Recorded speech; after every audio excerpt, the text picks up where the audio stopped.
Во изминатата година Република Северна Македонија успеа да направи видлив напредок во исполнување на стратешките цели, односно членство во НАТО и во Европската Унија. Ова е оценката која донесоа македонските и европски парламентарци, како и представниците на европските институции кои се дел од 16-тиот мешовит парламентарен комитет. На средбата која се одржа во Страсбург беше усвоен документот со кој се препорачува почеток на преговорите со Македонија за членство во Унијата.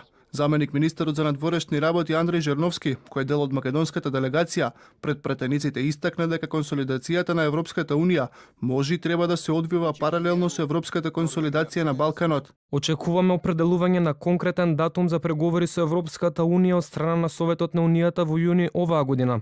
Ризикот од одлагање на донесување ваква одлука ќе значи губење на моментумот што беше изграден со огромни напори од страна на Грција и Република Северна Македонија. Истакна Жерновски пред претениците. Во документот констатирана напредок во клучните области на владењето на правото, безбедносните и разузнавачките служби, реформата на јавната администрација и борбата против организираниот криминал и корупцијата, што представува добра основа за следниот извештај на Европската комисија.